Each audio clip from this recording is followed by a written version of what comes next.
Assalamualaikum warahmatullahi wabarakatuh. Perkenalkan, nama saya Elsa Febrianti dengan NIM 212357 dari kelas PAI 3I. Izin Bu menyampaikan jawaban melalui video untuk jawaban nomor 1.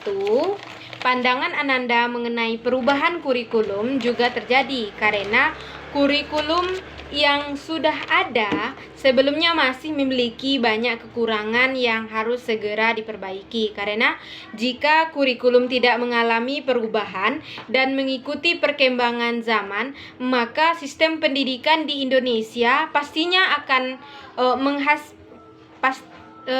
menghasilkan siswa yang memiliki pengetahuan terbatas dalam menghadapi perubahan yang ada di dunia. Dan dampak dari perubahan kurikulum di sekolah pasti akan berdampak pada guru dan siswa.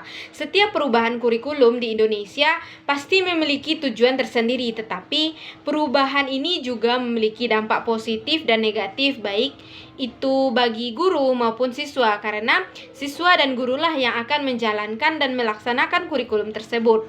Untuk dampak positifnya, yaitu dengan perubahan kurikulum, guru akan lebih kreatif lagi dalam menyampaikan materi pembelajaran dengan menggunakan metode-metode dan media baru. Nah, untuk dampak negatifnya yaitu lebih tertuju pada kesiapan guru dan siswa dalam menerima perubahan kurikulum yang terjadi. Bagi guru atau tantangan bagi guru yakni harus selalu siap dan mampu menguasai setiap perubahan kurikulum dalam jangka waktu relatif singkat. Sedangkan bagi siswa, yakni siswa merasa terbebani dengan pertambahannya jumlah mata pelajaran dan penambahan waktu dalam proses belajar.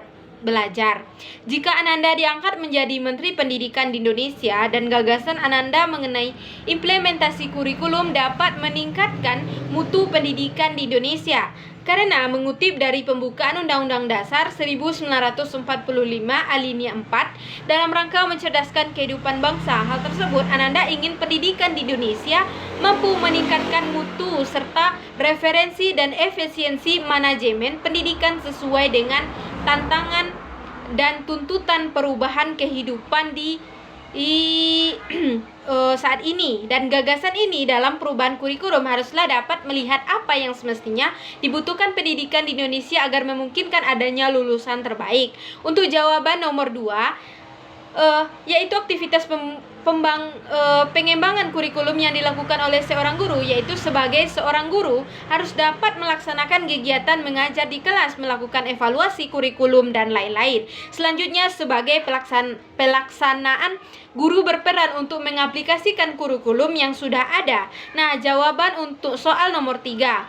Agar tidak terjadi kegagalan dalam penyusunan kurikulum, ada beberapa cara yang mestinya dilakukan. Contohnya, yang pertama, melihat kebutuhan peserta didik. Contohnya, dalam kurikulum baru adanya penambahan mata pelajaran, hal tersebut harus diperhatikan karena adanya jam-jam di mana siswa merasa jenuh. Selanjutnya, melihat perkembangan zaman dan apa yang semestinya dibutuhkan oleh peserta didik dalam pembelajarannya, dan pembelajaran yang diterapkan haruslah sesuai dengan kebutuhan dan perkembangan zaman, seperti penggunaan metode-metode baru dan alat-alat peraga yang menarik dan menciptakan suasana ruangan yang lebih kreatif. Dan jawaban untuk soal nomor 4, cara agar terciptanya proses pendidikan yang sesuai dengan perkembangan masyarakat ialah dengan penggunaan metode dan media dan sumber pembelajaran yang menarik. Dengan penyajian yang menarik, menciptakan proses belajar yang lebih menyenangkan, seperti penggunaan alat peraga dan media yang lainnya.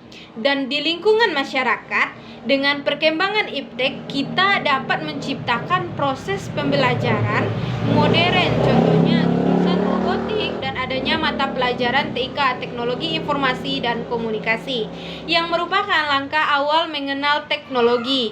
Selanjutnya, jawaban untuk nomor 5, permasalahan dalam pengembangan kurikulum ada pada soal ini ialah yang pertama pada guru, karena guru kurang berpartisipasi dalam pengembangannya.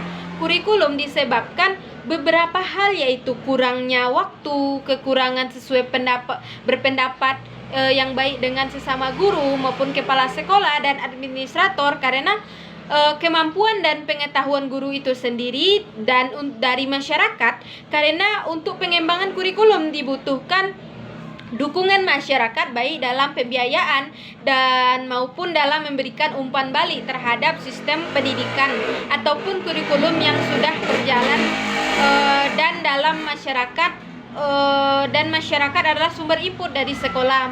Masalah biaya untuk pengembangan kurikulum, apalagi untuk kegiatan eksperimen baik itu metode ataupun sistem secara keseluruhan, membutuhkan biaya yang tidak sedikit untuk kepala sekolah. Dalam hal ini seharusnya kepala sekolah mempunyai latar belakang mendalam tentang teori dan praktek kurikulum, dan kepala sekolah merupakan peran penting dalam pengembangan kurikulum.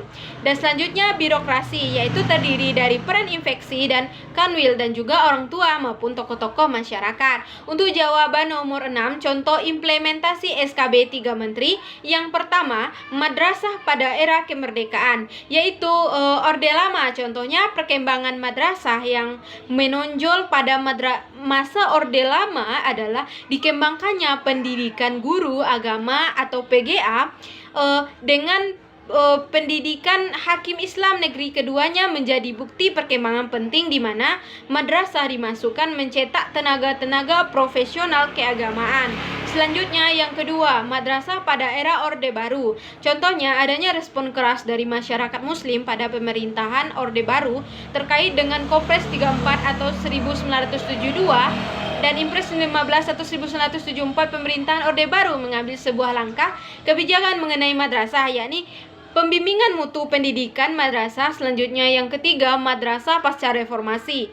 Contohnya dengan lahirnya Undang-Undang Sisdiknas nomor 20 tahun 2003 mengasistensi madrasah, yakni untuk dengan penyambutan yang selalu bersanding seperti SD dan dengan madrasah ibtidaiyah, SMP atau MTS, MA dengan madrasah aliyah, SMA dengan SMK dan madrasah aliyah kejuruan. Nah, selanjutnya polemik dikhawatirkan oleh guru pendidikan agama Islam karena dengan adanya larangan mewajibkan bahkan menghimbau siswa untuk berseragam dengan atribut tertentu. Tentang tersebut terhadap delik yang bisa mengancam mereka, padahal guru pendidikan agama Islam harus menyampaikan materi aurat sesuai dengan yang ada dalam kurikulum. Sekian, terima kasih penyampaian dari Ananda.